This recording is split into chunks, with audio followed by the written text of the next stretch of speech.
Good morning, or good afternoon.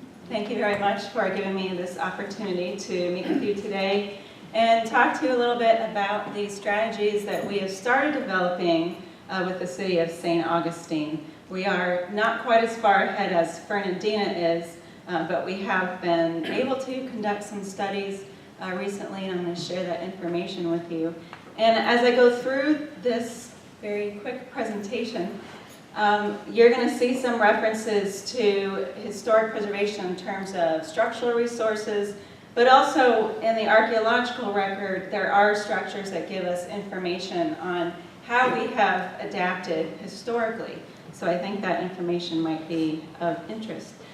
We did start planning some more in-depth studies as of the fall of last year.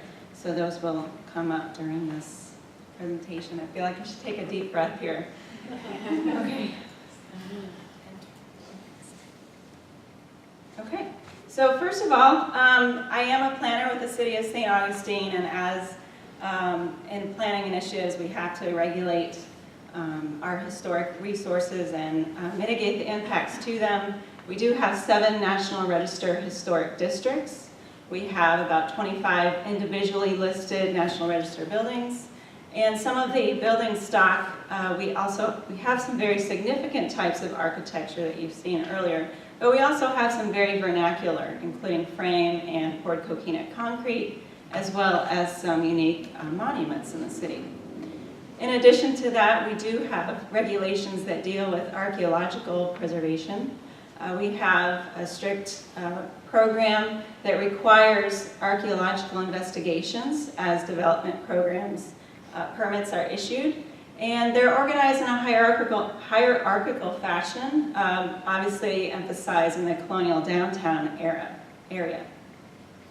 These are the types of archaeological sites that we have that are known to exist. There are cemeteries, there are missions, there are burial grounds that are unmarked, and some may be yet to be discovered. But in one of those maps you also see some of the historical settlement areas that have yet to be discovered. So what is the nature of the threat in St. Augustine? This is from a report that we just received about a week ago. The Florida Department of Economic Opportunity conducted a study using mean higher high water, nuisance flooding, and the 1% flood chance to indicate where we'll be impacted in the city. And I'll talk more about that later. So we can already learn from our historic development patterns. You can notice from the LiDAR map that the early settlement area focused on just about a 9-block area south of the plaza, and then over time it expanded. It also expanded into areas that reached beyond the landmass.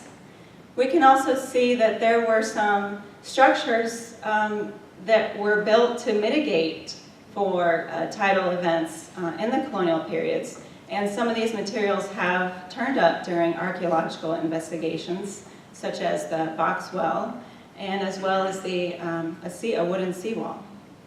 During the American period, the seawall was rebuilt, the Spanish seawall was rebuilt, and then the Americans extended it southward.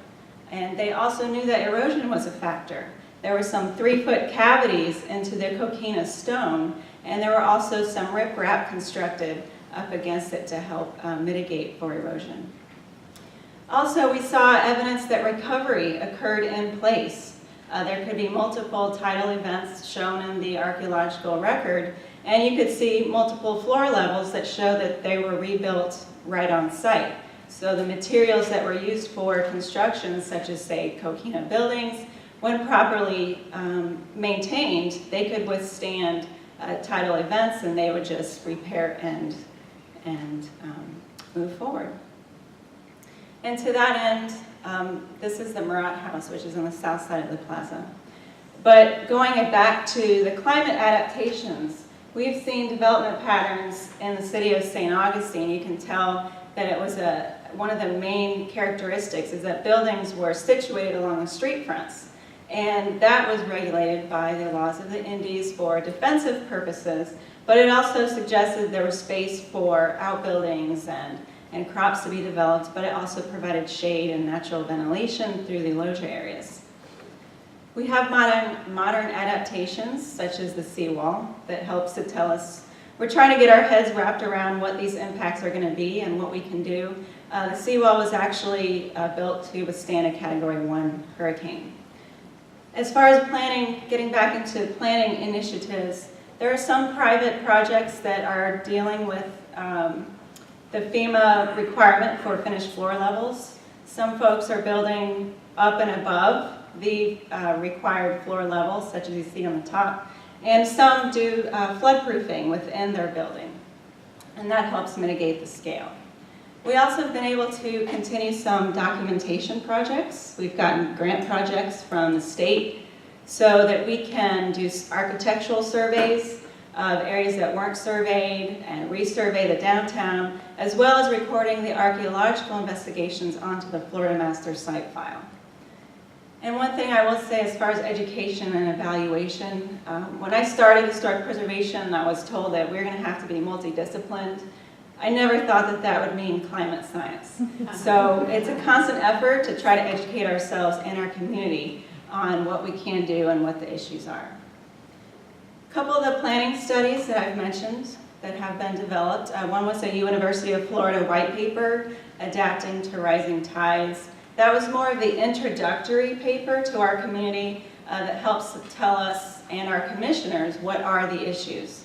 The second one and the ongoing one, which I think is more significant, is the Department of Economic Opportunity report that was the result of a NOAA grant project. There are 3 pilot communities in Florida, and we were lucky to be one of them. So it is not a city project, but we are participating in that. And they've produced a lot of very specific data and some very shocking graphics.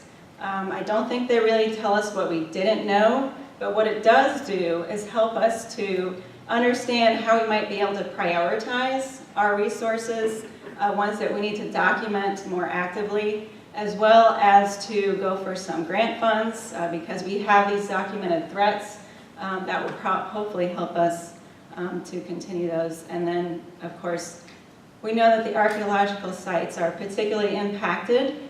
I think that says nearly 60% of the areas are already subject to nuisance flooding. And with sea level rise added to that, it gets even worse. So it doesn't look good, but we do have a cultural resource team, as I would say. I am just a part of that. We also have Erin Minigan, and most importantly, I would say, is Carl Halbert on our staff, because he is the one that helps me try to pretend like I know anything about archaeology, and as well as others of you that are working on his sites. I really appreciate your time that you've taken to share with me what you're working on. And I just leave you with the images that show more of a natural state and more of a man-made state, such as Davis Shores. And we know that these don't have unintended consequences. And that is the conclusion. And again, I thank you for your time and for this summit.